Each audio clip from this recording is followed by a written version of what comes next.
Mohammad Harib is recognised worldwide as a pioneer of creative talent in the UAE.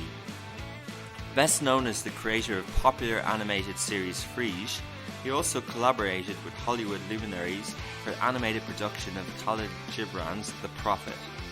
This coming Eid sees the launch of his feature film directorial debut with Rashid and Rajab, shot entirely in Dubai. Mohammad joined us to tell his story of how the film industry has taken shape in the UAE. Welcome to Dubai Works, the business podcast about the innovators, the products, the services, and trending topics. Loving Dubai's take on the business stories that matter. My name is Richard Fitzgerald. I'm the founder of Augustus Media, publishers of Lovin Dubai, Lovin Saudi, and Smashy TV.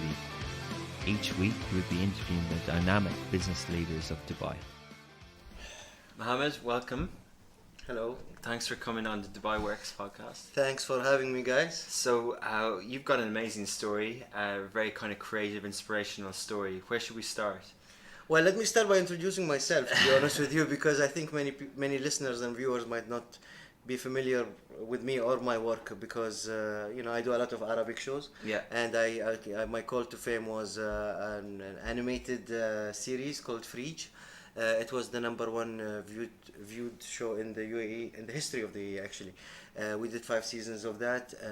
It was a groundbreaking kind of project about 4 old grandmothers. You might still see them on Fly Dubai as part of the safety video. We see kind of animation characters in cartoons in other markets. Like Yes. I think of Wallace and Gromit and this type of style, and in there's Meerkat in Saudi Arabia and Tavaz and these other animators. What makes it successful? Like what how did it capture the audience? I think back then there was a huge thirst for cultural programming and to feature a slice of society that's very hidden from us, which is the grandmother's world. You don't see anybody's grandmother. You see your own. If you're lucky to have one, but you don't see that kind of environment where they sit together. And of course, our media was not really focused on that kind of group. You'll see the random grandmother appear in a show, die 3 episodes later, part of a grand story, but not a show about them. How you describe it there? It went from, I think it said 15 episodes, 15 minutes to 70 episodes, and it continued. More than 100 episodes. More than 100. Wow. Yeah, more than 100. Yeah. It's like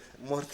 The white hair I have in my beard is a statement. So culturally, how was it received across the rest of the Arab world? And did they understand the Emirati grandmother, etc.? When they started airing the show on Dubai TV, because it's it's an international TV station, so many countries can pick it up. A lot of people from Kuwait, Saudi, Oman, Bahrain, they did not understand the word. It was so local, but they were so intrigued to understand. It was so funky for them, and they picked up the dialect because of that show. Ah, okay. So they started to understand Emirati sayings and proverbs, and because they wanted to know what they're saying, and it's like whatever she throws in, like let's say if she's saying something or a poem or something, they will be very interested in knowing. So many people told me, especially from Saudi, we picked up your accent because of Freej. So there's a long story there, and many successes on the back of it. But I want to move on. Yes. That was animation, and that's kind of your skill set, and many kind of years perfecting that. You're now working and produced your own movie, or directed your own movie. How did that happen? And can you tell us a bit about the movie? Man, I was approached by Imagination. Of course, Imagination is one of the most amazing companies we have. They just won an Oscar this year for Free Solo, which they produced. Yeah. And they actually produce a lot of Emirati films. And I had a lot of Emirati directors who direct live action. So they came to me and they were like, "Listen, do you fancy directing a movie?" And I was like, I kept telling myself, I said, like, listen, you need to tick that box, live action, and because it really helps in your CV. You become a very versatile kind of director.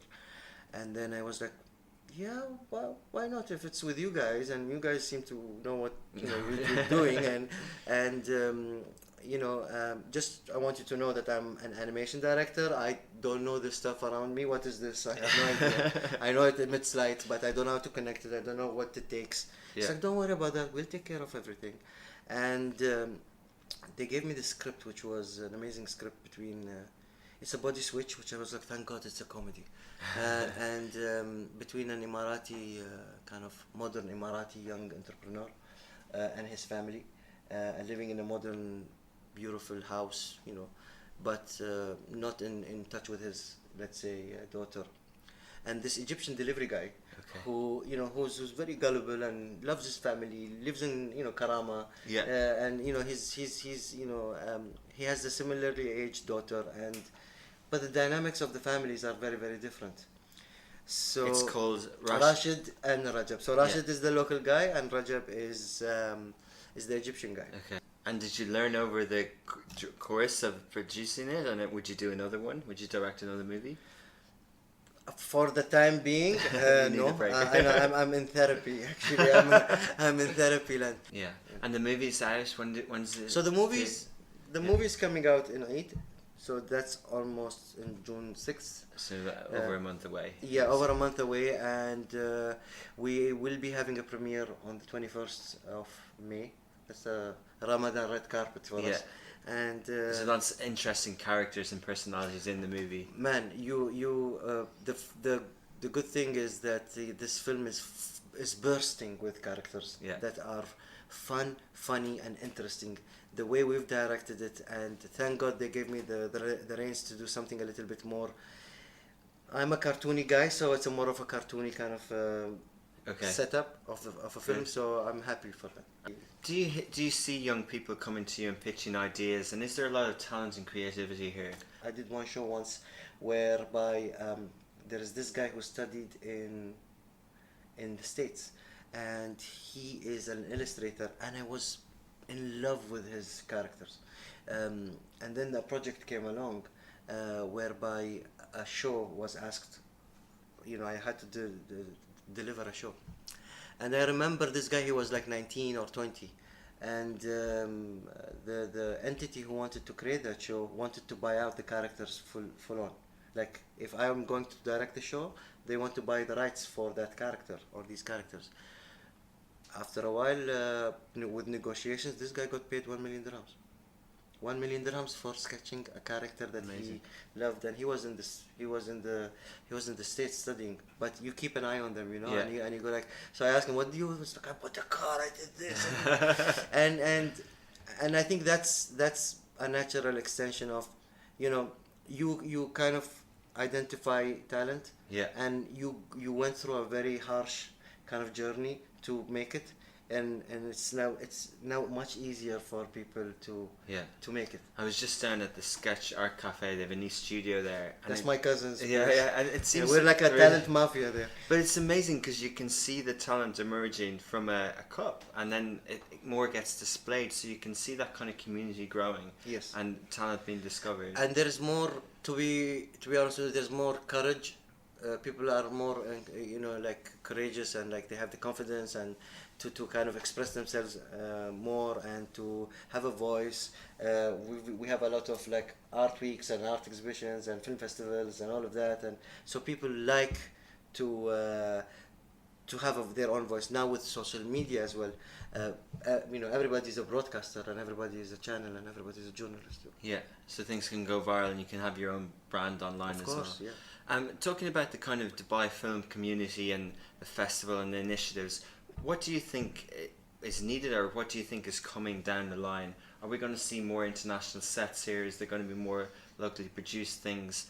And what's your kind of vision or hopes for Dubai? Well, two things. I believe personally that the TV station setup is a dying breed. So I don't think they will last too long, because the big boys are coming, like the Netflixes and the Disneys and the Amazons, and the Stars Play and other ones as well. You name them. Whatever startup we will have also that will be bought later by other entities. They will come and they will spend a lot of much more money on product. Is that a good or bad thing? That's amazing, man. Come on, it's like I'm in heaven. Because the TV model was too restrictive. For you know, you have to watch it at a certain time.